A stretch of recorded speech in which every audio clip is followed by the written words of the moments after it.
Salut YouTube! Et aujourd'hui on se retrouve pour une nouvelle vidéo dans laquelle on va voir ensemble comment avoir sa première publication en doctorat. Si vous faites actuellement une thèse ou vous aspirez à faire une thèse, vous savez à quel point il est indispensable de publier des articles de recherche, et ce, que vous fassiez une thèse par article ou bien une monographie. Dans tous les cas, publier des articles de thèse sera un enjeu pour vous, le fameux publish or perish, et vous savez peut-être pas comment vous y prendre. C'est vrai que c'est un enjeu qu'on ne nous présente pas avant de se mettre dans le doctorat. C'est pas facile, il y a vraiment beaucoup de codes à connaître et on peut se sentir un peu noyé dans tout ce flou de choses à savoir qui sont un peu implicites. C'est vrai qu'il y a beaucoup de codes à connaître, c'est très codifié comme manière de faire, c'est très implicite aussi, donc c'est complètement normal de découvrir soi-même en écrivant son premier article, la manière dont on peut publier son premier article en doctorat. J'avais envie de vous décoder un petit peu tout ça en vous partageant 10 conseils avant de soumettre, qui sont vraiment importants pour moi à garder en tête avant de soumettre sa version d'article pour la revue, et puis 5 conseils pendant le processus où vous attendez une réponse, vous essayez de perfectionner, parce que ce n'est pas tout que de soumettre son article, il faut aussi aller au bout du processus pour avoir son article publié. Alors dans cette vidéo, je vais vous donner mon point de vue sur le processus de soumission, mon petit retour d'expérience à mon niveau, et en tout cas tout ce que j'essaye de mettre en place moi-même lorsque j'ai un article en tête, que j'essaie de l'écrire et que j'essaie de le publier. Je vais me baser sur ma toute récente expérience puisque j'ai publié mon premier article en doctorat dans une revue à comité de lecture, classé rang 2, ce qui est plutôt honnête, même plutôt bien classé en tout cas pour une revue francophone. Et à partir de là, je vais pouvoir vous donner un petit peu mon retour d'expérience que moi je trouve essentiel pour publier, et en tout cas ce que j'essaie de garder en tête et que je trouve important. Si ce type de vidéo vous plaît, n'hésitez pas à liker la vidéo et bien évidemment à vous abonner à la chaîne en activant la petite cloche, et on se retrouve tout de suite pour les 10 conseils. Premier aspect de la vidéo donc, ça va être tout ce qu'il faut garder en tête avant de soumettre son article. J'ai un projet d'article, voilà à peu près ce que j'ai en tête. Comment je m'y prends maintenant pour aller au bout du processus de sélection et envoyer mon premier article? Le premier conseil que j'avais envie de donner, c'est de penser absolument son fil rouge, de faire avant tout un document fil rouge pour son article qui retrace voilà ce que je veux montrer, voilà le gap, le manque de la littérature et pourquoi il est important, quelle méthodologie je vais utiliser, quelles données je vais utiliser, est-ce que je prends celle de ma thèse, est-ce que j'utilise autre chose, c'est vraiment à avoir en tête, quelle discussion dans laquelle on va s'insérer, et qu'est-ce qui va être un peu les contributions, qu'est-ce qui va ressortir de cette recherche. À partir de là, vous le notez, vous le notez, vous le notez, et au moins, vous serez un petit peu plus au clair sur qu'est-ce que vous voulez faire dans cet article. Bien sûr, ce document fil rouge, il peut complètement évoluer au fur et à mesure de vos réflexions, au fur et à mesure que vous avancez. On ne vous demande pas de figer dans le marbre absolument tout dès le départ, je pense que ce serait un peu bête, mais par contre, de vraiment clarifier dès le départ, ça va vous donner la grande direction à suivre, ça va vous donner un peu le fil rouge à garder en tête tout au long de la rédaction de l'article, parce que croyez-moi, c'est très facile de se perdre dans la rédaction de son premier article. Deuxième point tout aussi important, notamment avec cette idée de ne pas se perdre, mais qui est difficile à mettre en place, c'est d'identifier le gap que vous voulez adresser dans cette recherche. Le seul et unique gap. C'est difficile parce qu'on a envie de s'adresser à plein de choses, on a potentiellement beaucoup de données à traiter, on ne sait pas forcément... en plus, on a envie de prouver, on a envie de montrer, non, j'ai bossé, j'ai fait ci, j'ai fait ça, ça peut montrer, ça peut servir pour ça. Je pense qu'on a un peu ce sentiment de devoir prouver quand on est en doctorat, et donc on a tendance à vouloir dire, non, ça peut servir pour ça, ça peut contribuer à ça, et vous seriez complètement surpris de voir à quel point dans les séminaires, dans les conférences, on entend souvent, alors là je pense que c'est intéressant, mais vous vous perdez un peu, je pense que vous pouvez vous recentrer, parce que là, vous avez potentiellement 2 ou 3 articles dans une seule recherche. Donc allez à l'essentiel, identifiez le seul et unique gap, et à partir de là, vous avez votre document fil rouge, le gap que vous pouvez adresser, ça commence à sentir plutôt bon.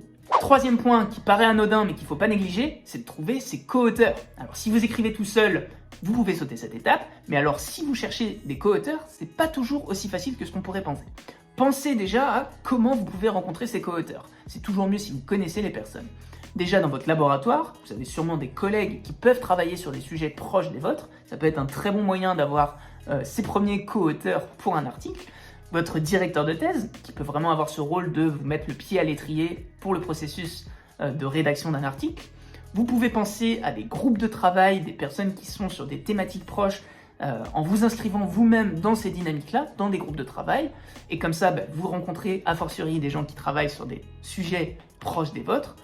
Vous pouvez également tenter de contacter des stars un peu de votre domaine, des mecs qui ont vraiment prouvé leur expérience. Mais dans ce cas-là, il faut arriver à quelque chose de vraiment solide, de vraiment béton à leur proposer. Auquel cas, vous risquez de ne pas les intéresser malheureusement. Donc pensez-y, c'est important, ça va conditionner aussi toute la suite du processus.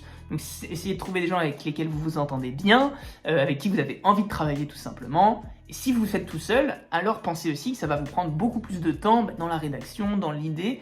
Vous n'avez qu'un seul cerveau pour travailler sur votre article. La recherche, c'est aussi quelque chose de collectif, pensez-y, c'est loin d'être facile, d'être inné comme ça, paf, j'ai mes co-auteurs.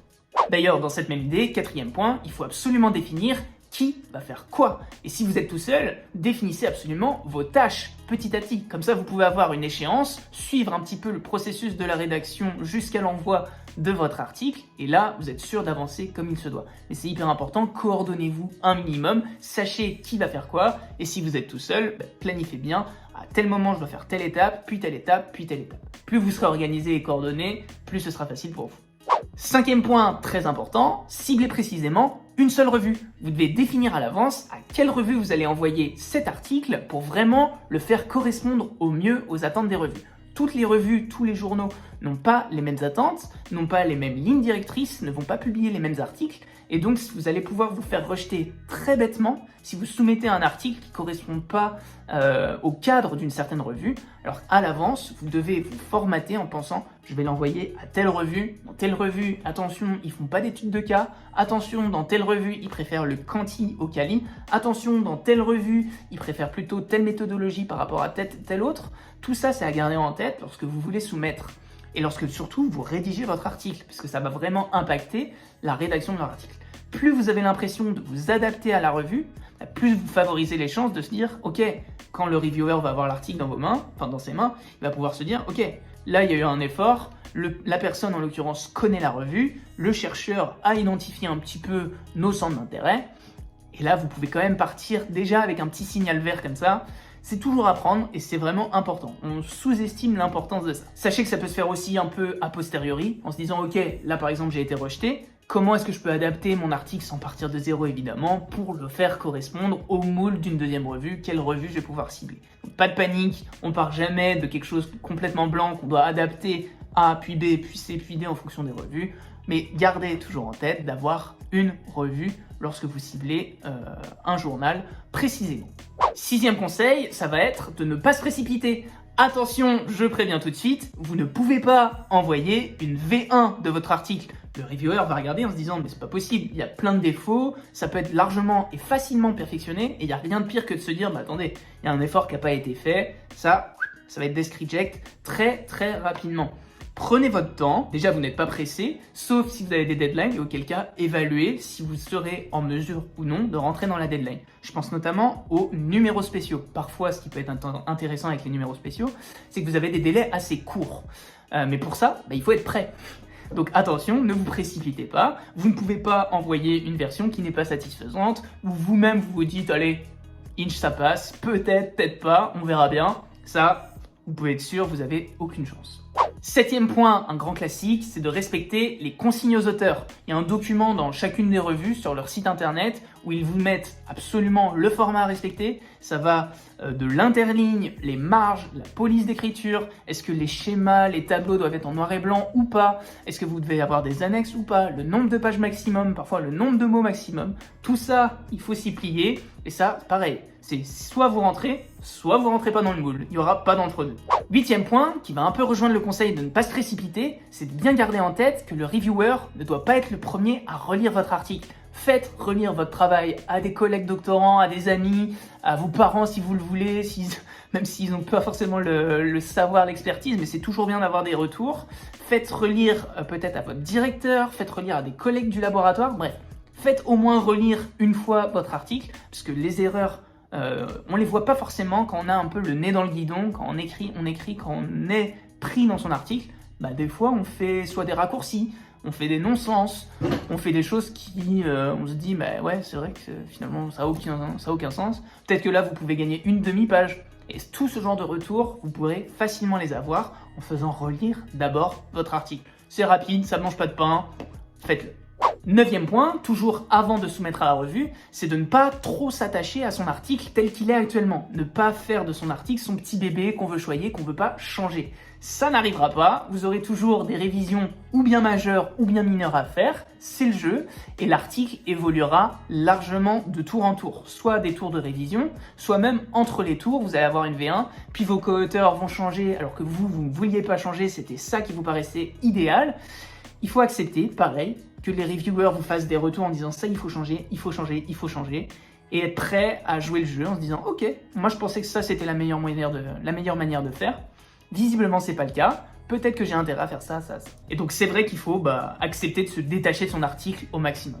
Et 10e et dernier conseil avant de pouvoir envoyer, c'est de faire attention au délai de copy editing. Si vous écrivez en anglais, sachez que même les anglophones natifs se font relire et corriger par un copy editor, par un processus de copy editing. Et donc là aussi, ça demande de faire un peu abstraction de son vocabulaire, de ne pas trop s'attacher en se disant « mince, moi je voulais absolument ce mot-là », parce que parfois ça risque d'être changé si vous voulez publier dans les revues internationales en anglais. Même les anglophones natifs, comme je le disais, se font corriger par ça. Donc ça a un coût, c'est un vrai budget, ça prend du temps, plusieurs semaines pour avoir la version copie éditée parfois. Pensez-y quand vous êtes en train de rédiger votre article, c'est à prendre en considération dans le processus. Ok, maintenant la phase 1 du jeu est terminée, vous avez envoyé votre article en essayant d'éviter les pièges à éviter, et maintenant on va pouvoir passer à la phase 2 du jeu, qui n'est pas forcément agréable tout le temps, c'est d'aller au bout. Vous avez envoyé, vous avez une réponse, maintenant comment est-ce que je fais pour publier, être publié, aller au bout du processus? Là aussi, 5 conseils. Premier conseil dans tout ça, c'était de montrer que vous considérez les remarques qui vous ont été faites par les reviewers. Vous prenez toutes les remarques, des fois elles sont numérotées, moi dans mon cas par exemple, elles étaient numérotées. Sachez que quand même, on a eu un tour très satisfaisant et assez rapide pour un numéro spécial. Sachez qu'il y avait quand même presque 40 remarques, alors que franchement c'était quelque chose d'assez avancé, donc prenez-les en considération et montrez comment vous avez traité. Nous on a vraiment fait un document de réponse en montrant voilà comment commentaire 1 a été traité, commentaire 2, commentaire 3, commentaire 4, etc. Et ça peut pas dire qu'il faut tout accepter, c'est juste de montrer voilà, j'ai pris en considération ce qui m'a été fait, je prends ça, je justifie ça en montrant que là on a essayé de tâcher de faire ça, là on a essayé de faire ci, on a essayé de faire ça, et le but c'est de montrer que vous êtes un peu ouvert, vous avez pris les remarques en considération, et surtout vous montrez que vous voulez améliorer votre article très concrètement. Deuxième point là-dessus, c'est de tout justifier. C'est simple, vous laissez absolument rien au hasard, vous montrez j'ai fait ça parce que si, j'ai fait ça parce que ça, voilà pourquoi nous avons fait ci, nous avons opté pour ça parce que, il faut absolument tout justifier. Mieux vaut trop justifier à mon sens que ne pas assez justifier. Ça vous mettra toujours un peu la petite poutre à partir desquelles vous allez pouvoir faire les fondations. On viendra moins vous chercher parce que vous avez trop justifié, je pense, que parce que vous n'avez pas assez justifié. Je pense qu'ils apprécient pas de découvrir un choix qui a été fait, on ne sait pas trop pourquoi. Il faut être capable de retracer vos choix, donc pour ça, justifiez tout. Troisième point là aussi, pensez à toujours définir qui fait quoi, à toujours rester coordonné, et même si vous êtes tout seul, pareil, à toujours réétablir des échéances. Là, vous allez avoir un certain timing pour prendre en compte les remarques qui vous ont été faites, respectez-le à la lettre. Donc ça demande de l'organisation, ça demande d'être efficace, et bien prendre en considération les remarques en se disant, voilà, on va faire ça, toi tu vas faire ça, toi tu vas faire ça, et vous maximisez vos chances d'être prêt dans les temps pour passer au round suivant. Quatrième conseil, attention, si vous êtes dans ce processus de rédaction, de publication d'un article, à ne pas complètement délaisser votre thèse. Alors si c'est un article pour votre thèse, très bien. Si vous faites une monographie et que c'est pas un article qui vient vraiment avancer votre manuscrit, ou au contraire, qui va faire partie, qui va transformer un peu votre monographie en article, attention, vous avez une thèse à faire, vous avez un délai pour la thèse, et la thèse sera toujours prioritaire. Bien évidemment, si vous faites une thèse par article, vous en doutez, vous capitalisez un peu sur le temps que vous mettez. Ceci étant, gardez bien en tête que il faut pas prendre trop de temps non plus. Il faut peut-être pas être trop perfectionniste parfois. J'ai un peu de mal à faire ça en se disant je peux pas être partout tout simplement. Il faut faire des choix. Et là aussi, j'ai fait tel choix parce que on n'oublie pas. Et enfin, cinquième et dernier conseil pour cette vidéo, c'est de ne pas trop prendre à cœur les retours désobligeants, les remarques négatives. Bah oui, ça fait partie du jeu. Certaines personnes prennent manifestement trop de liberté à ce niveau-là. Faut faire attention, évidemment. Bah déjà, vous pouvez vous protéger notamment par le biais du comité de suivi de thèse. Mais dans les rédactions, c'est connu. Parfois, les reviewers vous font des retours hyper désobligeants, hyper courts, pas du tout constructifs. Cette recherche n'a rien à faire là, je sais pas. Voilà. Vous entendrez sûrement des échos des chercheurs avec beaucoup d'expérience qui ont expérimenté ça. Nous, on a eu de la chance pour cet article-là. Pour mon premier article, ça s'est très bien passé. On a eu des reviewers vraiment agréables qui avaient à cœur de nous faire progresser et qui montraient que si l'article aussi avait été accepté au premier tour, c'est pas pour rien. Donc c'est qu'il avait le potentiel d'aller au bout.